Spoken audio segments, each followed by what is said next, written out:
अस्सलामुअलैकुम। Family cuisine में आप सबको खुशामदीद। आज हम बनाने जा रहे हैं एग फ्राइड राइस, जो कि हम बहुत ही आसान तरीक़े से बनाएंगे। तो वीडियो को पूरा ज़रूर देखिएगा ताकि आपकी रेसिपी भी परफेक्ट बने। तो चलिए रेसिपी की तरफ चलते हैं। तो सबसे पहले हमें चावलों को बॉईल करना है। तो उसके लिए हम एक पतीले में पानी डालेंगे और उसमें हस्बे ज़ायक़ा नमक डालेंगे। 2 टेबल स्पून हम इसमें ऑयल का डाल देंगे और इसे स्पून की मदद से नमक और ऑयल को मिक्स कर लेंगे। मिक्स करने के बाद हम इसे ढक्कन रख देंगे ताकि इसमें जोश आ जाए। यहाँ हमने चावलों को 1 घंटा पहले से भिगो कर रखा हुआ है। पानी जोश आने पर हम इन चावलों को इसमें डाल देंगे। ढक कर इन्हें हम इतनी देर तक पकाएंगे जब तक इसमें कनी ना रह जाए। तो देखिए यहाँ मैं 5 मिनट के बाद दोबारा से चेक कर रही हूँ तो चावलों में हमारी एक कनी रह गई है। अब हम इन्हें निकाल लेंगे। यहाँ मैंने एक प्याली ली है और 3 अदद अंडों को तोड़कर मैं इसमें डाल रही हूँ। अंडों को तोड़ने के बाद मैं इसमें 1 चुटकी जर्दे का रंग शामिल कर दूंगी और 1 टीस्पून में इसमें चिकन पाउडर का शामिल कर दूंगी और इन्हें अच्छी तरह से फेंट लेंगे ताकि चिकन पाउडर और जर्दे का रंग अच्छी तरह से मिक्स हो जाए। अब हम पतीले में थोड़ा सा ऑयल डालेंगे और उसके गर्म होने पर उसमें फेंटा हुआ अंडा शामिल कर देंगे और इसे अच्छे से फ्राई कर लेंगे। जर्दे का रंग डालने से अंडे का कलर बहुत ही अच्छा आ जाएगा और ये राइस में बहुत ही खूबसूरत लुक देगा। तो जब तक यहाँ पर हमारा अंडा फ्राई होता है, अगर आपने मेरे चैनल को सब्सक्राइब नहीं किया है तो उसे सब्सक्राइब कर लीजिए। पास में लगे बेल आइकन को भी ज़रूर दबा दीजिए। इससे मेरी वीडियोस की नोटिफिकेशंस आपको सबसे पहले फ्री में देखने मिलेंगे। अंडे को फ्राई करने के बाद हम प्लेट में निकाल लेंगे।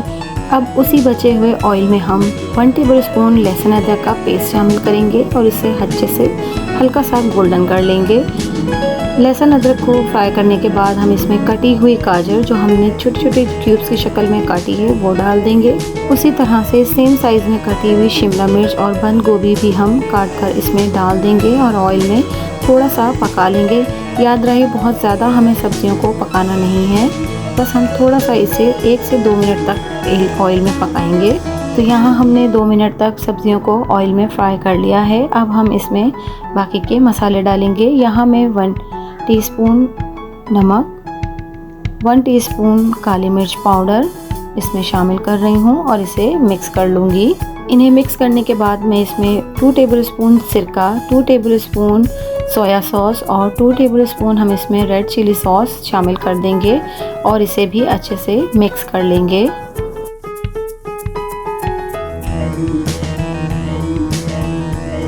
इन तमाम चीज़ों को मिक्स करने के बाद 2 मिनट तक हम पकाएंगे और उसके बाद हमने जो अंडा फ्राई करके रखा हुआ था उसे भी इसमें शामिल कर देंगे और अच्छी तरह से सब्जियों के साथ इसे भी मिक्स कर लेंगे। इन तमाम चीज़ों को आपस में अच्छे से मिक्स करने के बाद जो चावल हमने पहले से बॉईल करके रखे हुए थे उन्हें भी इसमें डालते जाएंगे और स्पून की मदद से इन तमाम चीज़ों को साथ साथ मिक्स भी करते जाएंगे। इन्हें मिक्स करने के बाद मैंने यहाँ पर कुछ हरी प्याज भी कट करके रखी हुई थी, उसी साइज़ में चॉप करके। तो अब हम इसमें वो भी डाल देंगे और इन्हें भी अच्छे से मिक्स कर देंगे। इसके बाद मैं बाकी के तमाम चावलों को भी थोड़ा थोड़ा करके मिक्स करते हुए डालती जाऊंगी। तो यहाँ पर मैंने तमाम चावलों को डाल दिया है। अब मैं इन्हें अच्छे से एक जान कर रही हूँ, मिक्स कर रही हूँ ताकि तमाम सब्जियाँ और अंडा आपस में इक्वली मिक्स हो जाएं। तो बस इस प्रोसीजर को हम यहीं पर ख़त्म करते हैं। हमारे मज़ेदार से एग फ्राइड राइस बनकर तैयार है। अब हम इसे ढक देंगे ताकि जो थोड़ी बहुत कनी थी वो दम लगने से इसकी ख़त्म हो जाएगी। तो करीबन 5 मिनट तक हम इसे ढककर दम लगा लेंगे। तो 5 से 10 मिनट के बाद ये हमारे मज़ेदार से एग फ्राइड राइस बनकर तैयार हो चुके हैं। अब हम इसे एक प्लेट में सर्व कर लेंगे। तो आप भी इस रेसिपी को घर पर ज़रूर ट्राई कीजिएगा और कमेंट्स के ज़रिए अपना फीडबैक भी ज़रूर दीजिएगा और अपनी फैमिली और फ्रेंड्स में इसे ज़रूर शेयर कीजिएगा।